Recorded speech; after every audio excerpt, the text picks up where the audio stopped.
പറഞ്ഞാണല്ലോ ഇടയ്ക്ക് പിന്നെ നമ്മുടെ ലൈവിൽ വന്ന് കുറെ ഇഷ്യൂ ഒക്കെ ഉണ്ടായില്ലേ?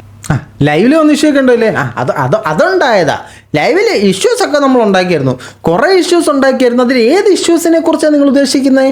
റീസെൻ്റ് ആയിട്ട് ലൈവിൻ്റെ ഒരു ഇഷ്യൂ ഉണ്ടായിട്ടുള്ളൂ. അപ്പം ആ ഇഷ്യൂവിനെ കുറിച്ചിട്ട് തന്നെയാണ് സംസാരിക്കുന്നത്. ബാക്കി പറഞ്ഞേച്ചി. അതിനെപ്പറ്റി പ്രതികരണമൊന്നും എനിക്കൊന്നും ഈ വിഷയത്തിൽ പറയാനില്ല. പറയാനുള്ളതെല്ലാം ഞാൻ അടുത്ത ലൈവ് എന്ന് പറഞ്ഞിട്ടുണ്ടായിരുന്നു. എല്ലാ പ്രിയ സുഹൃത്തുക്കൾക്കും പുതിയൊരു വീഡിയോയിലേക്ക് സ്വാഗതം. നമ്മുടെ ഇന്നത്തെ ഈ വീഡിയോയുടെ പ്രധാന വിഷയം എന്ന് പറയുന്നത് രേണുവല്ല, കിച്ചുവാണ്. കിച്ചു രേണുവിനെ കുറിച്ച് പറഞ്ഞിട്ടുള്ള കുറച്ച് കാര്യങ്ങളാണ്. പക്ഷേ അതിലേക്ക് നമ്മൾ കടക്കണമെങ്കിൽ ആദ്യം രേണു ഇവിടെ പറയുന്ന കാര്യങ്ങളുടെ പ്രാധാന്യം കേട്ടെങ്കിൽ മാത്രമേ നമ്മൾ അതിലോട്ട് ഓടിപ്പോയിട്ട് കാര്യമുള്ളൂ. നിങ്ങൾക്കൊക്കെ അറിയായിരിക്കും, രേണു ഇപ്പോൾ ഒരു സബ്സ്ക്രിപ്ഷൻ സ്റ്റാറായി മാറിയിരിക്കുകയാണ്. സബ്സ്ക്രിപ്ഷൻ അല്ലല്ലോ, സബ്സ്ക്രിപ്ഷൻ സ്റ്റാറായിട്ട് മാറിയിരിക്കുകയാണ്. ഈ സ്റ്റാറിൻ്റെ ഒരു പ്രത്യേകത എന്ന് പറഞ്ഞാൽ അപ്പൻ, അമ്മ, മക്കൾ, പെങ്ങൾ, കുഞ്ഞമ്മ, ഇളയച്ചൻ, കൊച്ചച്ചൻ, ബന്ധുക്കൾ, ബന്ധുമിത്രാദികൾ, ലോകത്തുള്ള സർവ്വലതാദികളും എതിർത്താലും നമുക്കത് ശരിയാണ്. അങ്ങനെ വിശ്വസിക്കുന്ന കുറേ തെണ്ടുകൾ നമുക്ക് ചുറ്റുമുണ്ട്. എന്ത് വലിയ ചെയ്താലും അത് ഞാൻ ചെയ്യുന്നത് വളരെ ശരിയാണെന്ന് വിശ്വസിക്കുന്ന കുറേ മൊണ്ണകൾ ഇപ്പോഴും നമ്മുടെ സമൂഹത്തിലുണ്ട്. അങ്ങനെ വിശ്വസിക്കുന്നതുകൊണ്ട് കുഴപ്പമൊന്നുമില്ല കേട്ടോ. ശരിയാണെന്ന് വിശ്വസിക്കുന്നതുകൊണ്ടാണല്ലോ അവരത് ചെയ്യുന്നത്. അതുകൊണ്ട് ഞാൻ തെറ്റാണല്ലോ ചെയ്യുന്നതെന്നൊരു കുറ്റബോധം അവരിൽ ഉണ്ടാവുന്നില്ല. അപ്പോൾ അവർ ശരിയല്ല ചെയ്തത്. അപ്പോൾ ഇവിടെ നിന്ന് നേരെ ഡയറക്റ്റ് സ്വർഗത്തിലേക്ക് എന്തെങ്കിലും സംഭവിച്ചു കഴിഞ്ഞാൽ അതാണ് അതിൻ്റെ സെറ്റപ്പ്. അപ്പോൾ പുള്ളിക്കാരി ചെയ്യുന്നതിനെക്കുറിച്ചൊരു കുറ്റബോധമില്ല. പുള്ളിക്കാരിയുടെ പിതാജിക്ക് പല ആൾക്കാരും മെസ്സേജ് അയച്ചു, നാണമില്ലേടോ തന്തെ തനിക്കിങ്ങനെ പെരുമാറാൻ എന്നൊക്കെ പറയുന്നൊരു സാധനം ഉണ്ടായിരുന്നു. അപ്പോൾ അവരുടെ തന്തയ്ക്കും കുഴപ്പമില്ല, അങ്ങനെ കുറേ തന്തമാരും ഉണ്ട്. അതൊന്നും യാതൊരു പ്രശ്നമില്ല.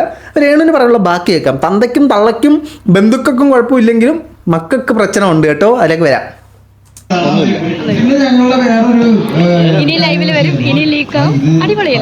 എന്നാലും ലൈവിൽ വരും, ഇനി ലീക്കാവും.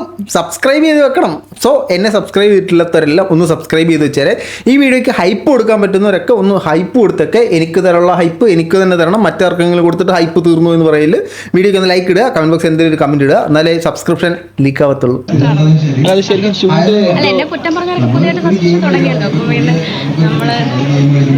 അല്ല, ചുണ്ട് കൊണ്ട് എന്തോ കാണിച്ചെന്ന് പറഞ്ഞാണല്ലോ. ഇടാ മക്കുണോ, ചുണ്ടുകൊണ്ടല്ല നാക്കുകൊണ്ടാണ് കാണിച്ചത്. നീ ചോദ്യം തന്നെ തെറ്റിച്ച ചോദിക്കുന്നേ. നാക്ക് വെച്ചിട്ട് ഇതിങ്ങനെ കറക്കി ഇങ്ങനെ, അതായത് സൂര്യൻ ഭൂമി അതിൻ്റെ അച്ചുതണ്ടിൽ കറങ്ങുന്നതിലും കൃത്യമായി രേണു കറക്കി കാണിച്ച്. എന്നിട്ട് അവൻ അറിയത്തില്ല, അവൻ അറിയാതെ അവൻ ചോദ്യം ചോദിക്കാൻ ഇറങ്ങിയേക്കുന്നു. Bloody full.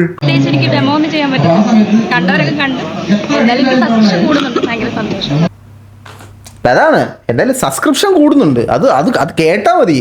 മോളൂസ് ഹാപ്പി അല്ലേ? ഇപ്പോൾ ചില പ്രമുഖ ചാനലുകൾ എന്നെ പിടിച്ച് രേണുവിൻ്റെ PR ആക്കിയിട്ടുണ്ട്. ചില മൊട്ടകൾ വന്ന് എന്നെ അറിഞ്ഞും പറഞ്ഞ് ചീത്ത വിളിക്കുന്നുണ്ട്. പക്ഷെ കുഴപ്പമില്ല, രേണു മോൾ ഹാപ്പിയാ. കുമര ഹാപ്പിയാണ് ചേച്ചി. രേണു ഹാപ്പിയാണെന്ന് മാത്രം നമുക്ക് അറിഞ്ഞാൽ മതി. രേണു ഹാപ്പിയാണ്.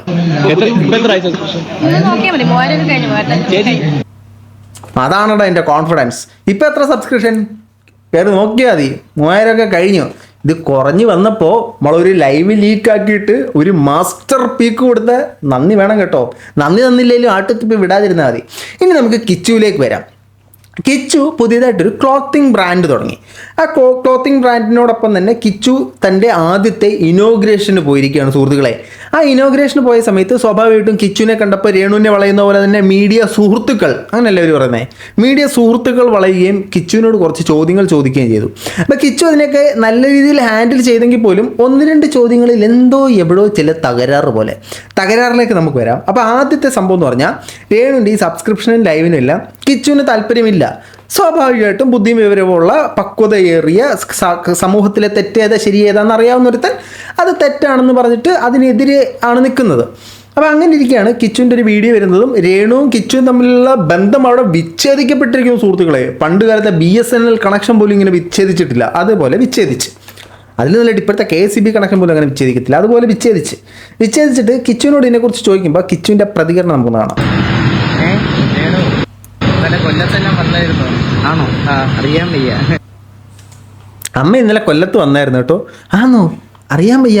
നല്ല അമ്മയും മക്കളും. അതായത് 2 പാവപ്പെട്ട പിള്ളേരെ നോക്കാനായിട്ട് ആ അമ്മ ചെയ്യുന്ന കഷ്ടപ്പാട് പെടാപ്പാടൊക്കെ അങ്ങനെയാണല്ലോ ന്യായീകരിക്കുന്നത്. അപ്പോൾ നമ്മൾ ജീവിക്കാൻ വേണ്ടിയിട്ടാണ്, പിള്ളേരെ നോക്കാൻ വേണ്ടിയിട്ടാണ്. പുള്ള അറിഞ്ഞു പോലും ഇല്ല തള്ള വന്നത്. മറ്റേ നമ്മളെ ബിഗ് ബോസിലെ അബിയുടെ വൈഫിൻ്റെ വയറ് കാണൽ ചടങ്ങ്, അങ്ങനെ എന്തെങ്കിലും ഒരു ചടങ്ങിന് വന്നത്. ഏതായാലും കൊല്ലത്ത് വന്നിട്ടുണ്ട്. പക്ഷെ കൊല്ലത്തൊന്ന് സുധിച്ചേട്ടൻ്റെ വീട്ടിൽ പോവോ അത് ഭയങ്കര ദൂരമാണ്. കോട്ടയത്ത് നിന്ന് കൊല്ലം വരെ വരാം, കൊല്ലത്ത് നിന്ന് കടപ്പാക്കട വരെ പോകാൻ പറ്റത്തില്ല. കോട്ടയത്ത് നിന്ന് ഇവിടെ വരെയുള്ള 80 കിലോമീറ്റർ എനിക്കൊരു പ്രശ്നമല്ല. പക്ഷേ ഇവിടുന്ന് അങ്ങോട്ടുള്ള ഒരു 13 കിലോമീറ്റർ ആയിരിക്കും. അത് സീനാ രേണുവിന്. ആണോ? അറിയാൻ വയ്യ. വിളിക്കാറില്ല അങ്ങനെ. ഇപ്പം ഇന്നലെ ഒരു പ്രോഗ്രാം ഉണ്ടായിരുന്നു, വളകാപ്പ് ചടങ്ങിന് വന്നായിരുന്നു. അതിന്റെ റീല് ഞാൻ കണ്ടേ. സ്വന്തം മോൻ അമ്മ റീലിൽ കൂടെയാണ് അമ്മയെ അറിയുന്നത്. അപ്പോൾ അതാണ് രേണുവിൻ്റെ സ്നേഹം എന്ന് പറയുന്നത്. ഈ സോഷ്യൽ മീഡിയ ഉപയോഗിക്കുന്ന എല്ലാ പിള്ളേരെയും അമ്മമാരായിട്ട് എല്ലാ പിള്ളേരെയും അമ്മയായിട്ട് കണ്ടിരിക്കുകയാണ്. എല്ലാ പിള്ളേർക്കും ഒരേപോലെ സ്നേഹം പകുത്തു കൊടുക്കുന്നത്. എല്ലാവരും ഇങ്ങനെ അറിയുന്നത് റീലിൽ കൂടെ അതേപോലെ അറിഞ്ഞു. ഇനി ഞാൻ മറ്റൊരു സാധനം നിങ്ങളെ കാണിച്ചു തരാവേ. കിച്ചു ഈ സബ്സ്ക്രിപ്ഷനായിട്ട് ബന്ധപ്പെട്ട് രേണുവിനെ സപ്പോർട്ട് ചെയ്തും ഒപ്പോസ് ചെയ്തും ഒരുപാട് റീലുകൾ പ്രത്യക്ഷപ്പെടുന്നുണ്ട്. അതിലൊരു പ്രധാന റീലെന്നും പറഞ്ഞാൽ why I quit my job, ഞാൻ എന്തുകൊണ്ട് എൻ്റെ ജോലി റിസൈൻ ചെയ്യണം എന്ന് ചിന്തിക്കുന്നു എന്ന് പറഞ്ഞ് കുറച്ചധികം റീലുകൾ പ്രത്യക്ഷപ്പെടുന്നുണ്ട്. ആ റീലുകളുടെയൊക്കെ റീസണായിട്ട് ഇവർ കാണിക്കുന്നത് ഞാൻ എന്തിന് ജോലിക്ക് പോകണം, ഇങ്ങനെ വിഷമിച്ചിരിക്കുമ്പോഴത്തേന് രേണുവിൻ്റെ സബ്സ്ക്രിപ്ഷൻ ഇങ്ങനെ സൈഡിൽ കാണിക്കുന്നു. രേണുവിൻ്റെ സബ്സ്ക്രൈബർ ഇൻറ്റു രേണു കൊടുക്കുന്ന പൈസ ഈക്വൽ ടു 5 ലക്ഷം രൂപ 3 ലക്ഷം രൂപ എന്ന് പറഞ്ഞ് ലക്ഷങ്ങളുടെ ഒരു കണക്കും. അതായത് കഷ്ടപ്പെട്ട് പഠിച്ച് വിദ്യാഭ്യാസമുള്ള അക്ഷരത്തെറ്റില്ലാതെ എഴുതാൻ അറിയാവുന്ന ആളുകൾക്ക് ശമ്പളം 20,000 to 30,000 രൂപ. സബ്സ്ക്രിപ്ഷൻ എന്നും പറഞ്ഞുകൊണ്ടും ഒരു നീണ്ട സെൻറ്റൻസ് പറഞ്ഞു കഴിഞ്ഞാൽ ആ ഒരു സെൻറ്റൻസിനകത്ത് 5 വാക്കുണ്ടെങ്കിൽ അതിനകത്തൊരു മിനിമം തെറ്റ് വരുത്തുന്ന രേണു, സ്പെല്ലിംഗ് മിസ്റ്റേക്ക് എന്നല്ല, സ്പെല്ലിംഗ് അറിയാത്ത രേണു സമ്പാദിക്കുന്ന അത്രയും ലക്ഷം രൂപയും. അത് അവരുടെ കഴിവാണ്. അവരുടെ കഴിവ് ഏറിയിരിക്കുവാണല്ലോ, അതിനൊന്നും നമ്മൾ പരാമർശിക്കുന്നില്ല. അപ്പോൾ ഈ സബ്സ്ക്രിപ്ഷനായിട്ട് ബന്ധപ്പെട്ട് കിച്ചുവിന് ഇതിനോട് വലിയ താല്പര്യമില്ല. കിച്ചുവിൻ്റെ ഒരു കമൻറ്റ് ഞാൻ കാണിക്കാമേ. എന്ത് പോസാവ് ഇതാണ്ടേ, ഇത് നിങ്ങളൊന്ന് നോക്കിയാൽ മതി. ഇതേണ്ട the type of confidence I need in my life എന്ന് പറഞ്ഞിട്ട് രേണുവിൻ്റെ ഒരു വീഡിയോ ഇട്ടിട്ടുണ്ട്. രേണുവിൻ്റെ വീഡിയോ ഇട്ടെന്ന് പറഞ്ഞാൽ രേണുവിനോട് അവർ ചോദിക്കുകയാണ്, 10 പേര് രേണുവിനെ കണ്ട അതിൽ എത്ര പേര് രേണുവിനോട് ഐ ലവ് യു പറയും? അപ്പോൾ രേണു 10 പേരും I am very confident, I M the Tamil of Kerala ആ ഒരു രീതിയിലാണ് രേണു സംസാരിച്ചത്. അതിൻ്റെ താഴെ കിച്ചു RD ഇട്ട കമൻറ്റ് നിങ്ങൾ കാണുക. അതിൽ തന്നെ പട്ടി പുച്ഛിച്ച് വിട്ട്.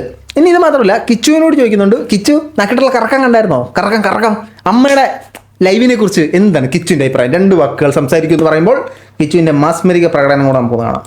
ഇടയ്ക്ക് വന്ന് ലൈവിലെല്ലാം വന്ന് കുറച്ച് വിവാദങ്ങളായല്ലേ, എന്താണ് കിച്ചുവിന് പറയാനുള്ളത്? നല്ല സൂപ്പർ, ഒന്നും പറയില്ലേ? നല്ല കാര്യം, സൂപ്പർ, ഒന്നും പറയല്ല, എനിക്ക് എന്നെ ഒന്ന് വെറുതെ വിട്ടാൽ മതി, അവരവരുടെ പാട്ടിനെ ജീവിച്ചോട്ടെ എന്നൊരു മൈൻഡ് സെറ്റിലാണ് കിച്ചു അതിനെക്കുറിച്ച് സംസാരിക്കുന്നത്. സ്വന്തം മോൻ പട്ടിപ്പുച്ച അടിച്ചു വിടുന്നൊരു സാഹചര്യമാണ് കാണുന്നത്. അതിനെ തെറ്റ് പറയാൻ പറ്റത്തില്ല. കിച്ചുവിനെ പോലെ സാമാന്യ ബോധമുള്ള സമൂഹത്തിൽ നടക്കുന്നതിൽ തെറ്റേതാ ശരിയേതാന്ന് തിരിച്ചറിയാൻ കെൽപ്പുള്ളൊരുത്തൻ അതിനെ വിമർശിക്കുന്നതിനകത്ത് നമുക്ക് യാതൊരു തെറ്റും പറയാൻ പറ്റത്തില്ല. കിച്ചുവിന് ബോധമുണ്ട്, വിവരമുണ്ട്, പക്വതയുണ്ട്, നല്ലൊരു മനുഷ്യനാണെന്ന് മാത്രമേ നമുക്ക് അതിനകത്ത് പറയാൻ പറ്റത്തുള്ളൂ. ഈ രേണുവിനെ പോലെ ചില ആളുകളുണ്ട്, ഇപ്പോൾ ഈ സബ്സ്ക്രിപ്ഷൻ തുടങ്ങുന്നതും അല്ലാതെ ചില ഇല്ലായ്മ പരിപാടി കാണിക്കുന്നതായിട്ടുള്ള ആളുകൾ. അവർ നമ്മൾ തുടക്കത്തിൽ പറഞ്ഞ് സൂചിപ്പിച്ച പോലെ തന്നെ അവർ ചെയ്യുന്നതെല്ലാം ശരിയാണ്, അത് തെറ്റാണ്, ഇല്ലായ്മയാണെന്ന് അറിഞ്ഞാൽ പോലും അവർ ചിന്തിക്കുന്നത് ഞാൻ ചെയ്തതിൽ തെറ്റില്ലല്ലോ, ഇതിൽ തെറ്റെവിടെ? ഒരല്പം വസ്ത്രം മാറ്റുന്നത് തെറ്റാണോ? സബ്സ്ക്രിപ്ഷനിൽ നിന്ന് പൈസ മേടിക്കുന്നത് തെറ്റാണോ? ഒരു തന്നെ അപമാനിക്കുന്നത് തെറ്റാണോ? ഒരു തന്നെ കുത്തിക്കൊല്ലുന്നത് തെറ്റാണോ? ഇങ്ങനെയൊക്കെയാണ് ചിന്തിക്കുന്നത്. അപ്പോൾ അവരുടെ മനസ്സിലത് തെറ്റല്ല, അതിനാൽ അവർ ചെയ്യുന്നത് ശരിയാണ്. സോ അവർക്ക് കുറ്റബോധത്തിൻ്റെ ആവശ്യമില്ല, അവർക്ക് യാതൊരു തരത്തിലുള്ള കുറ്റബോധവും ഇല്ല. അത് നമ്മൾ ആദ്യം മനസ്സിലാക്കണം. അപ്പം എന്നിട്ട് ഇതിൻ്റെ എല്ലാം കൂടെ രേണു കൂട്ടിച്ചേർക്കുന്നൊരു സ്റ്റേറ്റ്മെൻറ്റ്, ഇപ്പോൾ എന്നെ വിമർശിച്ചവരെല്ലാം സബ്സ്ക്രിപ്ഷൻ തുടങ്ങി, നമ്മൾ ജീവിക്കാൻ വേണ്ടിയിട്ടല്ലേ, അവരൊക്കെ പിന്നെ മുടിയാൻ വേണ്ടിയിട്ടാണോ സബ്സ്ക്രിപ്ഷൻ തുടങ്ങിയത്? അവരും ജീവിക്കാൻ വേണ്ടി തന്നെയാണ്. നിങ്ങൾ സബ്സ്ക്രിപ്ഷൻ തുടങ്ങുന്നതിനോടോ അതിനകത്ത് വീഡിയോ ഇടുന്നതിനോടോ അതിലൂടെ പൈസ വാങ്ങുന്നതിനോടോ ഒന്നും നമുക്കാർക്കും ഒരു പരാതിയില്ല. നിങ്ങൾക്ക് ഇൻസ്റ്റാഗ്രാം അങ്ങനെ ഒരു പ്ലാറ്റ്ഫോം തന്നിട്ടുണ്ടെങ്കിൽ അത് ഉപയോഗിക്കാം, അതിലൂടെ ഏൺ ചെയ്യണമെങ്കിൽ ഏൺ ചെയ്യാം. പക്ഷേ അത് ഏൺ ചെയ്യുന്ന രീതി അല്ലെങ്കിൽ നിങ്ങൾ അതിനകത്ത് ഇടുന്ന കാര്യങ്ങൾ വളരെ നല്ല കാര്യങ്ങളായിരിക്കണം. അല്ലാതെ തുണി മാറ്റി കാണിച്ചിട്ട് നിങ്ങളങ്ങനെ വീഡിയോ ഉണ്ടാക്കാൻ ശ്രമിക്കുമ്പോഴത്തേനും ഇത് നമ്മൾ പല റീലുകളും ഇപ്പോൾ കാണുന്നുണ്ട്. ഞാൻ ജോലി വിടാനുള്ള കാരണം രേണുവിൻ്റെ സബ്സ്ക്രിപ്ഷൻ എന്ന് പറയുമ്പോഴത്തേനും അവരെ നിങ്ങൾ ഡയറക്റ്റ്ലി ഓർ ഇൻഡയറക്ട്ലി മീൻസ് അതിലേക്ക് ഇൻഫ്ലുവൻസ് ചെയ്യാണ്.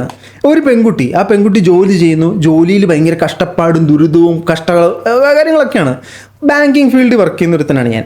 മുടിഞ്ഞ പ്രഷറാണ് ഈ ബാങ്കിങ് ഫീൽഡ് എന്ന് പറയുന്നത്. Insurance, credit card, life insurance, health insurance, വണ്ടിയുടെ ഇൻഷുറൻസ്, അക്കൗണ്ട് ബാലൻസ് എന്നൊക്കെ പറഞ്ഞിട്ട് തുടങ്ങും. ഇത്രയും പ്രഷർ അനുഭവിച്ചിട്ടും രാവിലെ മുതൽ വൈകുന്നേരം വരെ 3-4 സ്കൈപ്പിനകത്തെ കോൺഫറൻസ് കോൾ അറ്റൻഡ് ചെയ്ത് കഴിയുമ്പോൾ ഇവർക്ക് കിട്ടുന്ന ശമ്പളം 20,000 രൂപ മുതൽ 40,000 രൂപ വരെയാണ് കിട്ടുന്ന ശമ്പളം.